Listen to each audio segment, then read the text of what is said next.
ইকরার মৃত্যুর পর থেকে যেন এক অদ্ভুত নীরবতা নেমে এসেছে চারদিকে। ঘরের ভেতর, উঠোনে, আত্মীয় স্বজনের চোখে, সবখানেই শুধু একটাই অনুভূতি, শোক আর অবিশ্বাস। যে ইকরা কয়েকদিন আগেও সবার সঙ্গে কথা বলছিল, হাসছিল, আজ সে নেই। এই সময়েই নেপাল থেকে লাইভে এসে কথা বলেন আলভি। তার কণ্ঠে ছিল ক্লান্তি, ছিল গভীর দুঃখ।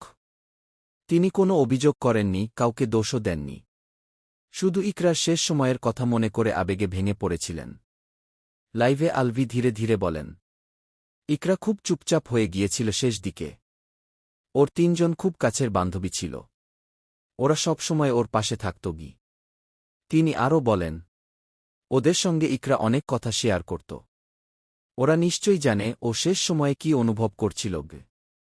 এই কথাগুলো বলার সময় আলভির কণ্ঠ বারবার কেঁপে উঠছিল। যেন তিনি শুধু একটা উত্তর খুঁজছিলেন, কেন এমনটা হল। আলভি বলেন, আমি কাউকে দোষ দিচ্ছি না। আমি শুধু বুঝতে চাই, ইকরার মনে তখন কি চলছিল। লাইভে তিনি আরও জানান, ইকরা খুব সংবেদনশীল মানুষ ছিল। ছোট ছোট বিষয়েও গভীরভাবে ভাবত। আর যারা তার খুব কাছের ছিল, তারা হয়তো সেই সময়গুলোর কথা সবচেয়ে ভালো জানে।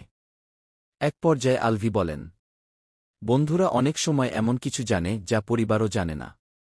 তাই আমি চাই, সবাই শুধু সত্যটা জানুক গে। তার এই কথাগুলো শুনে লাইভে থাকা অনেকেই আবেগাপ্লুত হয়ে পড়েন। কমেন্টে অনেকে লিখতে থাকেন, একটি সম্পর্কের ভেতরের কষ্ট অনেক সময় বাইরের কেউ বুঝতে পারে না। লাইভের শেষ দিকে আলভি শুধু একটি কথাই বলেন, ইকরার জন্য সবাই দোয়া করবেন। ও খুব ভালো মানুষ ছিল। এরপর লাইভটি শেষ হয়ে যায়।